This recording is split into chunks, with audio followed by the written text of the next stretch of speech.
कोई कोई माताएं कह देती हैं, कोई बच्चा कह देता है मम्मी मुझे याद नहीं होता, याद करता हूँ परीक्षा हॉल में जाकर भूल जाता हूँ, मैं कुछ पढ़ता हूँ बाद में जाके भूल जाता हूँ, स्मरण में नहीं रहता। तो उनसे भी निवेदन है, आप माँ नील पाठ नहीं पढ़ सकते, स्तोत्र नहीं कर सकते, संस्कृत में नहीं पढ़ सकते, तो माँ नील सरस्वती के नाम से अष्टमी, नवमी और चतुर्दशी के दिन एक शंख पुष्पी पुष्प को, नीला कलर का जो फूल होता है बेल में लगा होता है, जो शिव जी को अति प्रिय होता है, उस पुष्प को आप जलाधारी पर रख दीजिए। जलाधारी जानते हो ना सब लोग, शिवलिंग पर नहीं,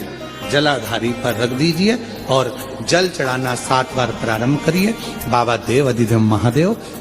आपको याददाश्तता में प्रवर करेगा। परीक्षा हॉल में जितना तुम याद कर कर गए हो,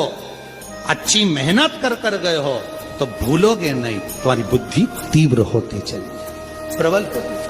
नवमी तिथि या नौमी तिथि किसी भी महीने की, चाहे शुक्ल पक्ष की हो चाहे कृष्ण पक्ष की, अष्टमी और नौमी तिथि, ये 2 तिथियां ऐसी हैं, मान लो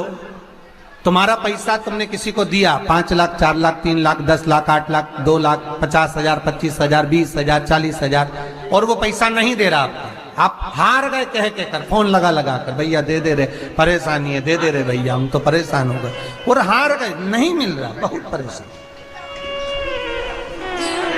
तो महाराज किसी भी अष्टमी या नौमी तिथि के दिन आप माँ जगतजननी जगदम्बा का शिव के साथ में, शिव शक्ति का स्मरण कर कर देवी के नाम की 9 आहुतियां, सूखे बीले की, मतलब बीला जो सूख चुका है उसकी 9 आहुतियां अग्नि में शंकर और सती के नाम से, शंकर और शिव के नाम से समर्पित करें, और आखिरी आहुति जो समर्पित करें उसमें थोड़ा सा भाग तिल का, और तिल भी काली नहीं चढ़ती उसमें, श्वेत तिल का भाग उसके साथ लगाकर समर्पित करें, और जिससे धन लेना है उसका नाम लेकर वो समर्पित करें महाराज, उसको सुध आएगी और वो पैसा किसी भी हाल में आपके हाथ में थमाकर जाएगा ही, ये पक्का है। उसकी आहुतियां, और आपका कोई काम उलझ रहा है, आपका कोई काम ऐसा है जो बहुत दिन से उलझा हुआ है, चाहे वो कोर्ट कचहरी का हो, चाहे वो किसी से जुड़ा हुआ हो, और वो नहीं हो रहा, तो स्कंद पुराण कहती है, हमारे खंड में भी पढ़ना है शिव महापुराण, कि किसी भी नवमी को आप आंवले के पेड़ के नीचे घी का दिया लगाकर, मौली मतलब हाथ में जो नाड़ा बांधते हैं, लच्छा, मौली, लच्छा, नाड़ा, हाथ में बांधने वाला पूजन वाला धागा लाल, घी का दिया लगाकर 5 परिक्रमा आंवले के वृक्ष की कर लीजिए, और परिक्रमा कर कर धागे को वहीं पर छोड़कर थोड़ा सा धागा और अलग से लेकर किसी टहनी पर उसको कामना कर कर बांध दीजिए। महाराज 10वीं तिथि को, 9वीं को तो ये करोगे, 10वीं को वापिस जाकर आंवले के पेड़ के नीचे घी का दिया लगाइए, और जो धागे की आपने टहनी पर जो धागा बांधा है उसको खोल कर लिया, अपने हाथ पर बांधकर उसी धागे को पहनकर अपने काम के लिए निकल जाइए, आपको सफलता प्राप्त हो जाए। स्कंद पुराण में आंवले के वृक्ष का बड़ा महत्व है महाराज। वृक्ष में जो गोंद लगती है वो ब्राह्मण हत्या का निश्चय है। पृथ्वी पर जो वृक्ष लगते हैं और वृक्ष में जो गोंद लगती है वो ब्राह्मण हत्या का निश्चय है। बंजर भूमि ब्राह्मण हत्या का निश्चय है। इसलिए हमारे यहाँ शास्त्र कहता है,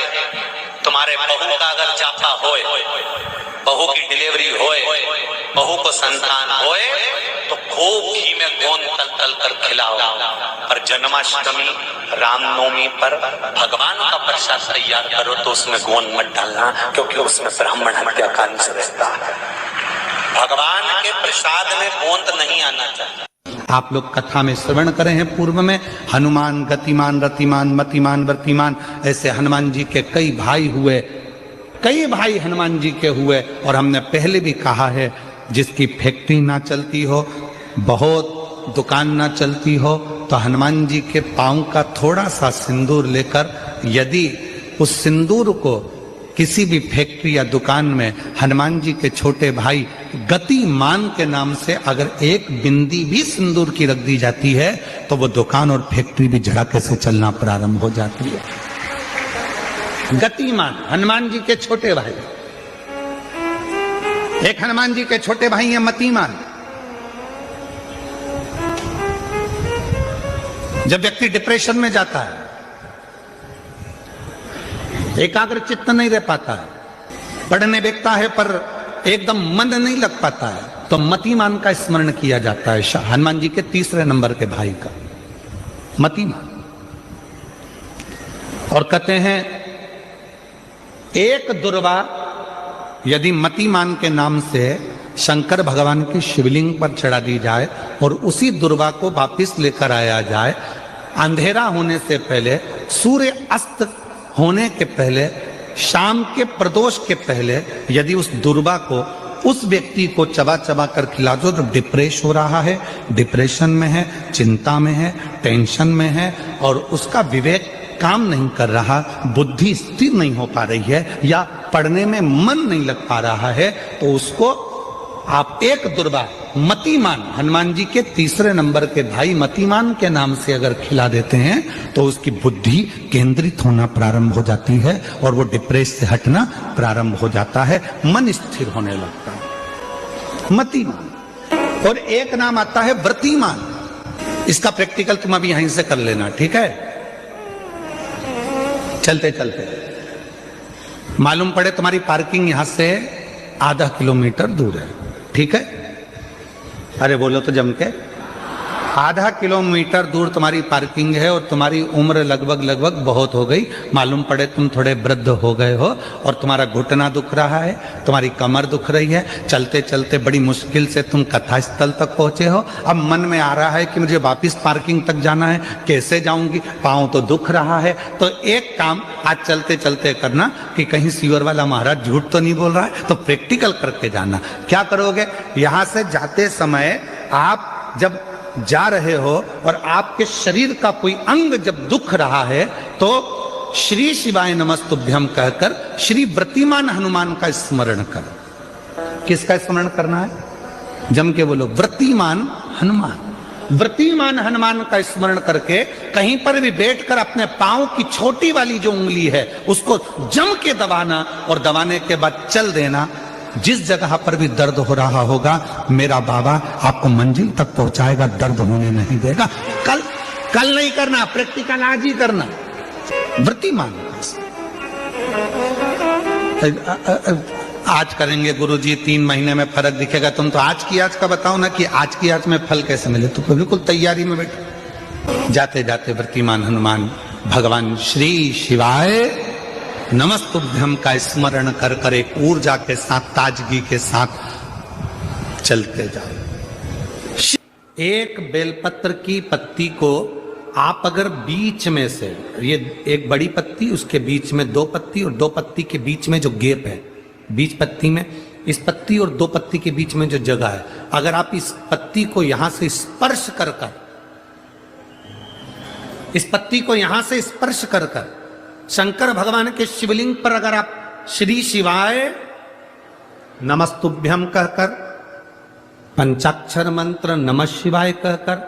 षडाक्षर मंत्र ओम नमः शिवाय कहकर यदि शंकर के शिवलिंग पर समर्पित करते हो तो वो 108 बेलपत्र का काम कर जाती है। पकड़ने का स्थान देखिए,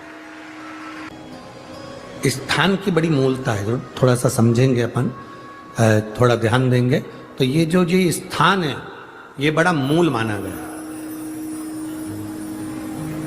बेलपत्री की बड़ी पत्ती, नीचे की 2 पत्ती, उसके बीच में जो खाली डंडी जो दिख रही है, इसको अगर पकड़कर बेलपत्र समर्पित कर रहे हैं तो 108 बेलपत्र के बराबर हमें फल प्राप्त हो रहा। 108 बेलपत्र। और समझिएगा, मान लो आपके पास में ना पीला चंदन है, ना लाल चंदन है, ना अक्षत है, ना पुष्प है, ना कोई सामग्री है, ना दिया है लगाने के लिए, शंकर जी के मंदिर में लोटा भर के जल लेकर गए हो, आज तुम्हारे पास में हो सकता है जल भी नहीं है, लोटा भी नहीं है, तो जिस शंकर जी का दर्शन करने गए हो उन्हीं की बेलपत्र को उठाओ और बेलपत्र को उठाने के बाद पहले अपने हथेली पर रखो, अपना हाथ रखकर बाबा से प्रार्थना कर कर बेलपत्री की मध्य पत्री आगे वाली पत्ती को पकड़कर अगर वो बेलपत्र हम शिव जी को समर्पित करते हैं तो हमारा पीला चंदन, लाल चंदन, दिया सब बाबा को समर्पित हो जाता है उस बेलपत्री में। एक बेलपत्री का सुख हमारे जीवन का एक आनंद दे देता है। हम तो यहां तक कहेंगे, अगर कभी जिंदगी में तुम्हें लगे कि गुरुजी मेरा पैसा फंस गया नहीं मिल रहा है, या मेरा पैसा अटक गया नहीं मिल रहा, या मेरा घर में धन नहीं है, बहुत तकलीफ की जिंदगी चल रही है, आप ये बेलपत्री का जो 2 पत्ती है ना, ये 2 पत्ती इस जगह से पकड़कर, आपको लग रहा है कि पैसा नहीं है, काम बहुत बड़ा अड़ा है, बेटे की शादी, बेटी की शादी, या मकान या दुकान, कोई काम अड़ गया, ये 2 बेलपत्री की पत्तियों को पकड़कर अपनी कामना कर कर शिव जी को समर्पित करो और 1 लोटा जल बाबा को